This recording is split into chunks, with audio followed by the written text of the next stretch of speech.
Fahaly-miarabantsika tsirairay avy indray tsy tia talata maraina fa 30 volana desambra ity misaotran'Andriamanitra isika mbola nomeny ny fahafahana indray ny mandray ny fahasoavany sy ny fahamonjam-pony. Mandirantsika ny amofinainan'io dia efa afaka isika. Itomb'Andriamanitra misaotra anao izay efa nomena tombontsoa indray amin'ity maraina ity dia nahafahanay mandray ny teninao, sokafo ny foagna-pananay andray izany ary aho tany lonaka tokoa fa tsy ho fovato. Anjaka ny teninao sy itsimoany izany eo amin'ny fiainanay. Mitenena rehefa voninkenanao zahay aminaran'i Jesosy. Amen. No teny mofinainantsika androany dia manao ho an'izay mibebaka ny akanjom-pahamarinany. Nalay amin'ny Jeremia 9:7 manao hoe: koa ankehitriny ataovy tsara ny lalanareo sy ny ataonareo ary mianoho ny feon'i Jehovah Andriamanitrareo fa hanenenan Jehovah ny loza izay efa nolazainy hamelezana anareo. Amen.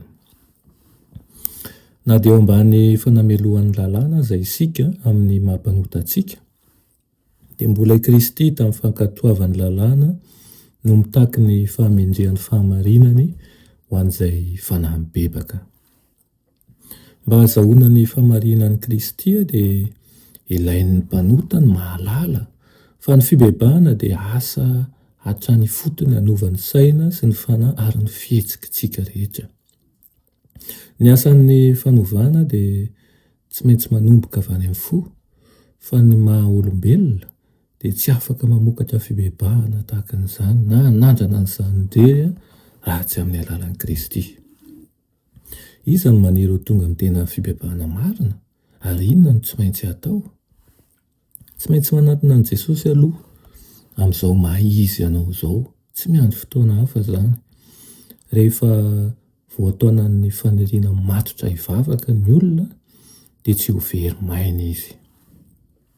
Ny Tompo dia hanatanteraka ny teniny ka nomeny fanahy masina hitaridarana ho an'ny fibebahana amin'Andriamanitra sy ny finoana an'i Jesosy Kristy Tompo. Hivavaka sy hiambina izy ireo ahafohy ny otany haneho amikera ny fahatokiny amin'ny ezaka hitandrina ny didin'Andriamanitra. Handahany izay fahazarana sy endrika fikambanana hitondra azy hanalavitra an'Andriamanitra izy. Ny mpanota rehetra te ho zanak'Andriamanitra dia tsy maintsy mandray ny fahamarinana momba ny fibebahana sy ny famelan-keloka izay tsy azo raha tsy amin'ny alalan'ny sorona nataon'i Kristy irery ihany. Rehefa azo antoka izany dia tsy maintsy hisy ezaka hampifanaraka ny asa vita rehetra ka amin'ny fitarainana tsy mianto dia hiangavy ny seza fiandrianan'ny fahasoavana izy mba hahakasika ny fanahiny ny fanavaozan'ny herin'Andriamanitra. Izay mibebaka ihany no omeny Kristy famelan-keloka izay tena sarobidy, fitahiana tsy misy pentina no temonina tamin'ny fanemonan'ny lanitra no efa nomanina ho an'izay mpanota nefa mino sy mibebaka. Afaka hiteny tsirairay manao hoe hifaly amin'i Jehovah aho, ny fanahiko ravoravo amin'Andriamanitra fa nitafy ny fitahiana fahamonjena aho ary nakanjo ny akanjon'ny fahamarinana toy ny mpapakatra misatroka hamama tahaka ny mpisorona ary toy ny ampakarina miravaka ny firavany. Amen. Vavaka isika, sotranao indrindra izay reo ny amin'izany fitiavanao izany. Manatsotra ny tananao mandrakariva ianao ny mahafahanay manatona anao ary ihany koa manome zavatra izay tsy sitrakay akory aza kanefa amboan'ny fitiavana dia eto ianao. Tompo malala o, tao amin'izay amin'ny alalan'ny fanahinao masina ao amin'ny fibebahana tena izy ary atsiaro tokoa fa tsy mendrika ka mila ny fanavodana avy aminao. Anaran'i Jesosy. Amen.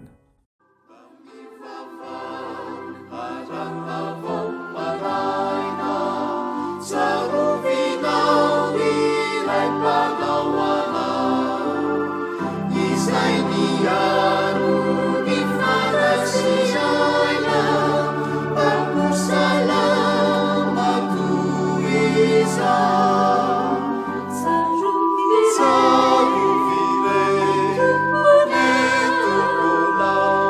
miaro